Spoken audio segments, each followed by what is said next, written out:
Okay, sorry. Ran out of time here. Never did tell you what you had on that truck then, huh? But that particular time with that guy, they hauled us back and forth to the hotel. Little old guy, I always called him Jigs, the short nigger. They'd tell you like then, said, don't call us black people, don't call us we're niggers. We're niggers. They call one another niggers down there, say, in Memphis. But boy, they'd fight for you. So he carried me up to the hotel and said, puffed my cigarette and said, what do you have on that trailer? Had I heard him hollering about it, had been talking about it all night. I said, God, I don't know. They wouldn't tell me. Something real powerful. I said, it extra powerful. Most powerful thing's ever been in Memphis. He said, puffed a little bit, he said, that thing blow up and destroy that terminal. I said, destroy the terminal? I said, it destroy the south end of Memphis. I said, it's that powerful. And he could, I don't know what it was. I said, destroy the whole south end of Memphis. Blow the city away. He said, I have no sense to park this car and not even go back down there. He didn't work but a week or two and he quit. They said, during the war around Devil's Elbow, is that bad stretch of road? Yeah. And they told it, everybody told that it was, they put that little dual lane stretch in there in about 1940. Yeah. Well, they said the reason they did that was because mainly they built the mainframe in St. Louis for some bomber, and then they took it to Tulsa.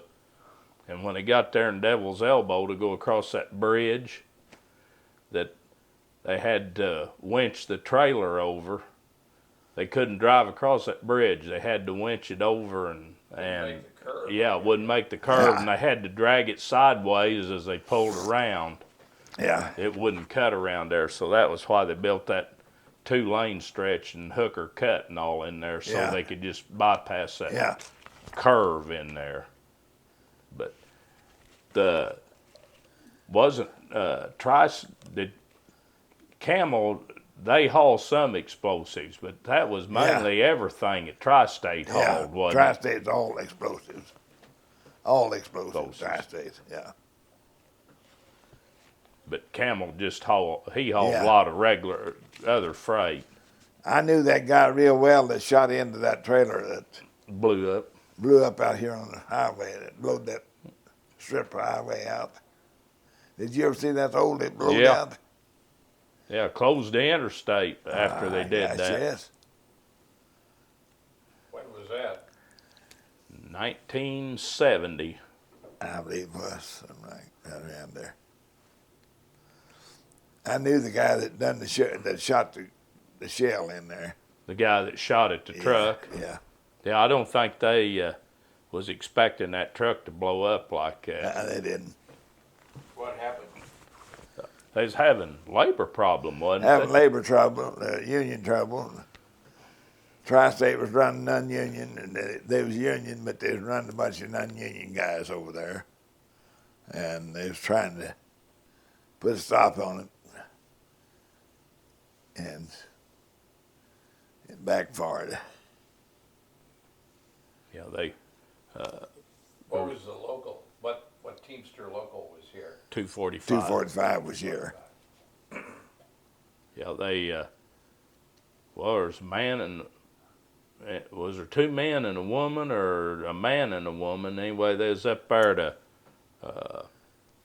overpass out here west of town, and there's you go out there, and the truck was eastbound, and they just shot at the truck, and it was full of explosives, and that thing blew up, and I mean it blew a crater in the road, and they had to shut the interstate. That wasn't what they intended to too. No, No. they didn't. I don't think they realized They had that was, it was against the law what TriState was doing. It was against the law to hold explosive with caps. And they had a bunch of caps in the nose of that trailer.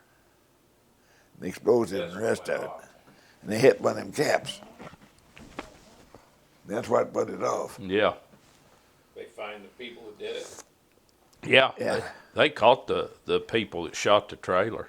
I bet they were surprised. Oh, they didn't have any idea what was going to happen. Best I remember. I mean, but they never even found the old boy. I don't think they found much of the truck or anything. They found a little piece of his boot. Yeah. They tell me they never did find no parts of the engine, no part of nothing of it. Disintegrated. Now, did you own the motel before or after you were driving? It was after? When I was driving, Oh, at the same time? yeah. Okay. I'd had an accident in one of those trucks and was off for 2 years from work. The doctor told me I couldn't never drive anymore, so that's the reason I got hold of Ola Hughes, my real estate lady, and told her to try to help me find a place that I could buy. And I had little money invested in some property. I swapped around and swapped one home for that place out there. But you did drive again, right? Yeah. Finally got my driver's license back. Yeah, I finally got a lady to come. Eileen's, my wife's, had a cousin, lived up Niangua. She graduated from high school and she come down there and moved in with us. And she stayed there with Eileen, helped her run the place.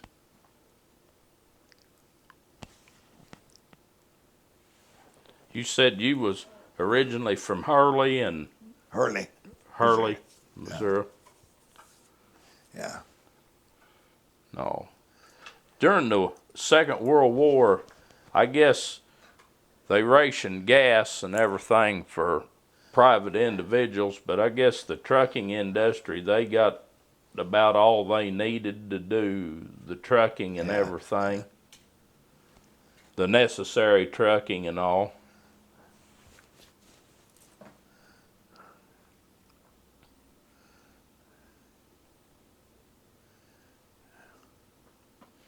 Was there, of course, during the war, was most of the traffic on the road trucks and everything, or were there Did both the cars back then, really.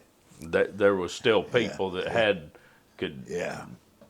got enough gas that they could legitimate, I guess, reasons as to why you needed to be on the road.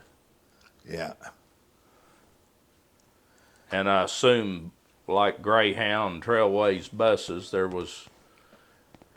they run regular routes, I imagine, because people that couldn't get car gas could at least ride the bus and such as that.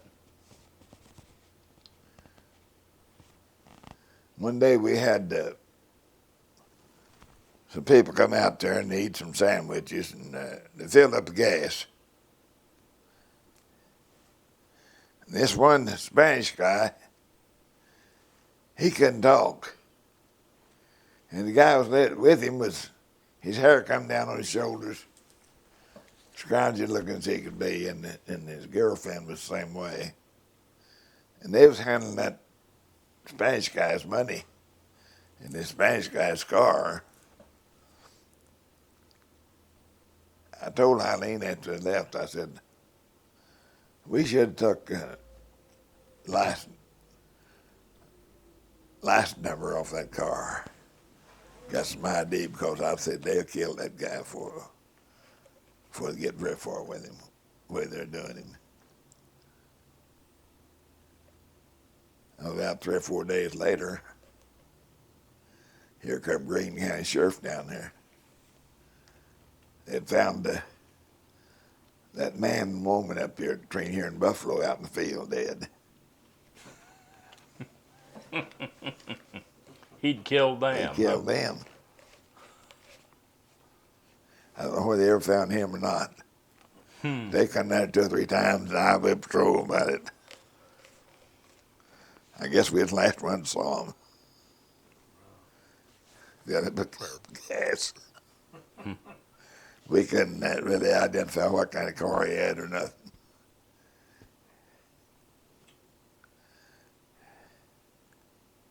I remember back in, I believe it was 1955 or 56, there was, he was in the Navy, and got out of the Navy or was on leave, and he bought him a new Pontiac, and he had they'd seen him with a hitchhiker. He'd picked a hitchhiker up, and they'd stopped, and he never got where he was supposed to go, and they found his body down there in the mines around Joplin somewhere. They'd killed him down there and took his car, and they found the car on up St. Louis, Chicago, on somebody drove it on east. And everybody thinks, things now's not, used to somebody getting killed by a hitchhiker wasn't too unusual a deal. Come in. I think I will. If you behave yourself, that's the only way they're going to let you come in. Sure, right. Yeah, okay, will. I always behave myself. It's you that needs to behave. My little nurse. I think we, Thank you, Patty. You're welcome. Yeah, I There's think, I don't know where you guys remember it or not, down, it's been,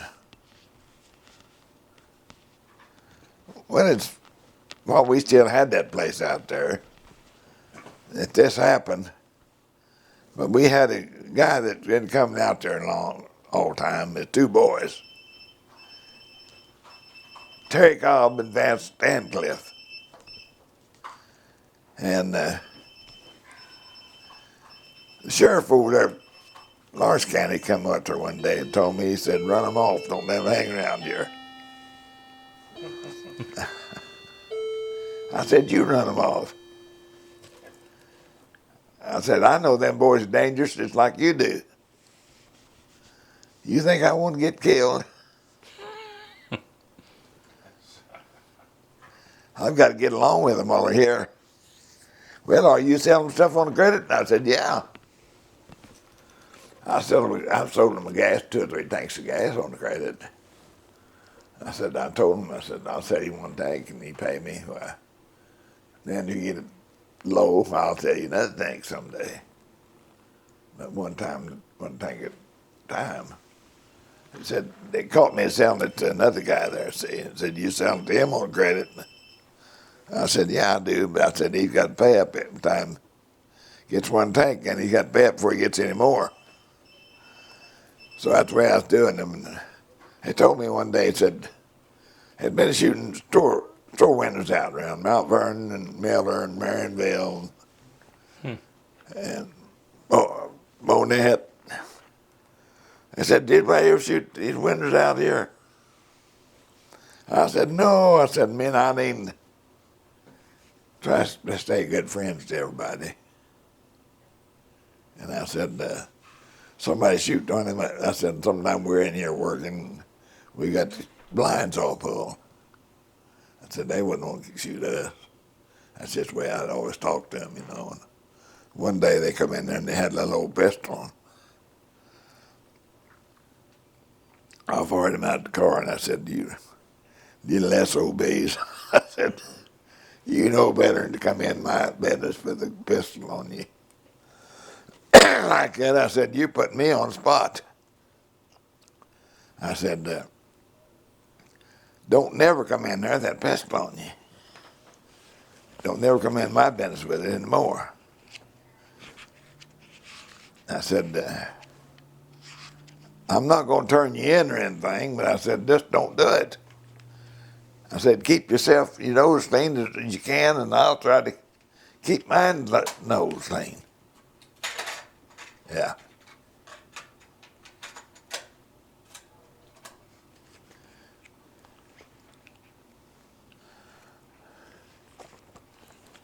So they didn't give you any trouble then? No, I never had no trouble with with them. But they killed that other boy out there at Halltown. He run the station and worked the night. His kids working there, and they knew him. They knew him. And went in there and run him out across the field and shot him down like a dog. Oh. Well, Mr. Rhodes, we appreciate you taking time to visit with us today and And I enjoyed it. tell us about your working for Camel 66 Trucking and then owning a motel at Heatonville. Now then, Heatonville is a sign out there on the road. Yeah. You've got to read the sign to know you're there. Well, when I was out there, it had a big garage on it, and had, I think, 2 mechanics worked in there, overhauling cars, and didn't have no gas station anymore. But that garage building's gone now. There's nothing there. Yep. Of course, the way cars are now, it wouldn't do you much good. You couldn't overhaul. You can't work on them anymore like you used to. Well, I got to want to sell that business because I went back to work and advertised it and listed one real estate company, and they hadn't done no good with it, so I pulled it off. And one morning, after I went back to work, I kind of forced them to put me back to work. And Frank Camel told me, he said, now, we know you've been hurt. He said, you ain't never tried to sue us or anything else. I said, no, I have never even thought a drip about suing you. He said, anytime they call you to go to work and you don't feel like it, just tell them you don't feel like going to work. I said, you never hear a word about nobody. So that's one of the best things I ever done is went back to work on that kind of conditions.